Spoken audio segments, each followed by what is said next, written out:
Hey guys, welcome to Entertainment Talk Nation. This is Rob. This video, we're going to talk more about Cloverfield. Now, as you guys know, last week we got some great news that they finally started. They got a director. They're going to start working on the Cloverfield sequel.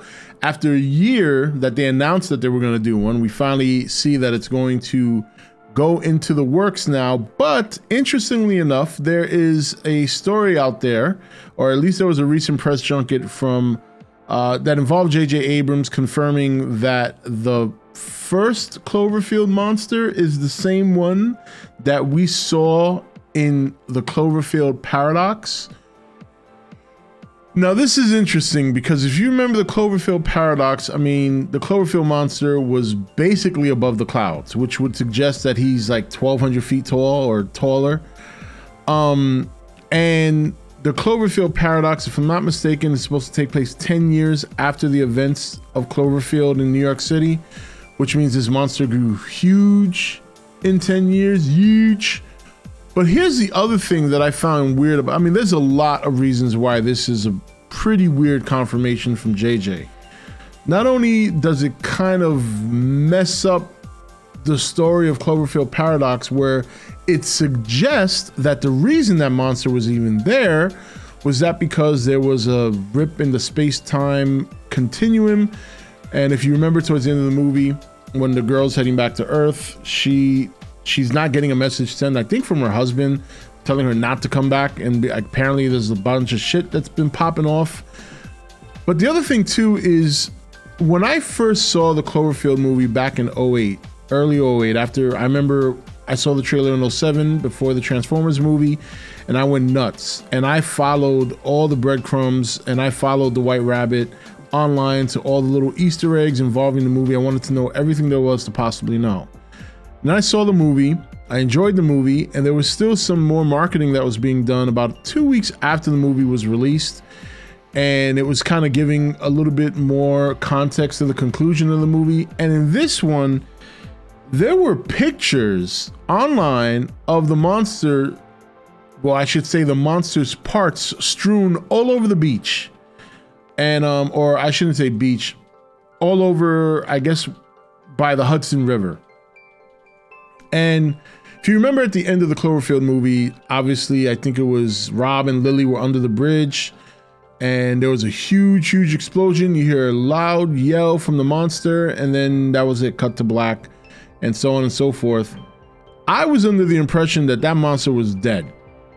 I was under the impression that monster was dead. We saw that conventional weapons, while didn't, before that scene, conventional weapons did affect it, albeit didn't kill it. It was suggested that they dropped either like a nuke or a Moab on the damn thing. I'm guessing it was just a big ass bomb, because on those pictures where they show the body parts, they also show military personnel. So even if that's not the case, even if the monster did survive, the idea that the monster's been present on the planet for the last 10 years and is still alive and is that big, and we're all going about our business in that movie, you know, like nothing, I find it to be really weird. This is J.J. Abrams sometimes. I don't know where his head's at. Does he even remember both movies? But I don't know. Look, be that as it may, they'll probably write it into the story where there was some time loop or something where the way the monster arrived was because of the events in Paradox, and the people who are in the Paradox film are seeing it there, but maybe 10 years before when the creature shows up, it's because of the events that took place in Paradox 10 years later. Don't get me started. I'm gonna but either way, look, I'm still very much happy that the movie's happening. Don't get me wrong. I just hope that JJ is not kind of putting this director into a corner by saying this, and you know, it's his baby, it's his creation.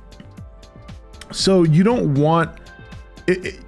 I know he's going to be involved in the film in terms of producing and all that, but you know, you just got this director, and some people have been waiting for a long time for that. I know there's some people who probably don't care anymore. I was kind of indifferent. Like, if it had never happened, I was fine with it. And if it did happen, I'd of course go and watch it.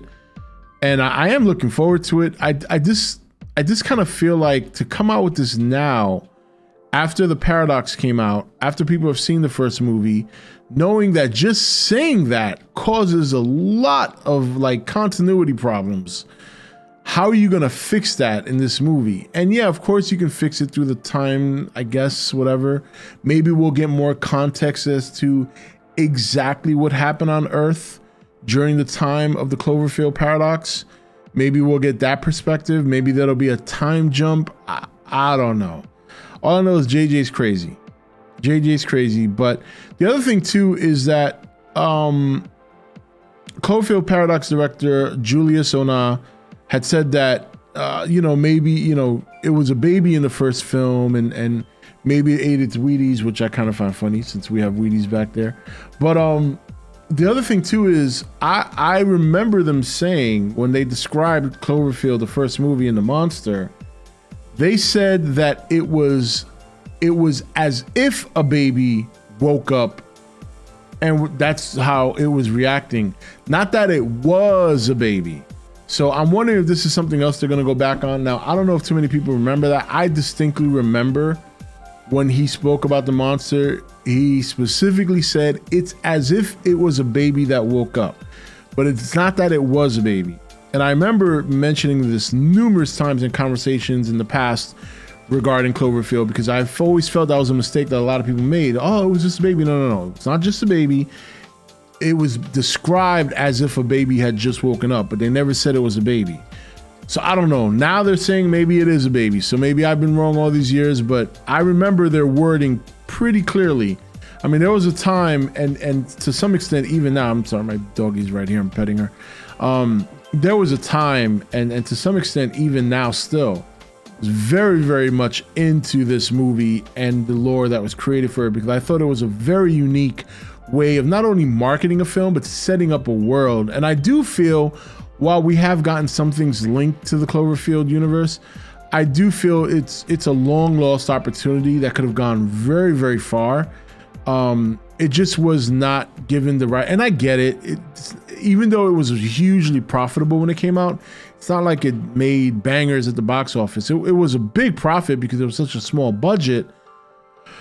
So I get it. You don't want to put all your eggs in one basket. You don't want to take the chance of making something that's not going to have a huge return. But I really do think that there was such an opportunity to build this world, and they kind of waited too long. And I still think there's enough interest there that if they knock it out with this movie, that maybe they can rekindle that, but we'll see. I don't know. Well, I don't know though. With this recent word, I don't know. What do you guys think? You think JJ's already kind of screwing up his movie before it even comes out by making these claims that the monster is the same one? I think that was probably, and maybe he said it because he already knows what the plot's going to be. So, but I don't know. It just doesn't seem to make a whole lot of sense to me. So the only thing I can hope for is that when the movie comes out, it'll explain that very statement by JJ. We'll have to wait and see. What do you guys think of all this? And don't forget, once again, Friday, we are going to, you know what? Now that I think about it, we should do some Cloverfield watch-alongs. I've been trying to figure out what to do as a watch-along with the E.T.N crew on Discord. That's one of the perks of being a member. And I'm thinking we should go through the Cloverfield movies, starting with the first one. So maybe we'll do that early Friday before we do the regular stream. And then don't forget, of course, there's a giveaway at the end of the stream. So that should be a lot of fun. But yeah, we'll see what happens with this movie. JJ's crazy. He's great at setting things up, but boy, does he crash and burn when it comes to finishing things off. So, all right, guys, that's it for this video. This is Rob signing off for E.T.N, where we don't do news, we just talk entertainment. Take it easy.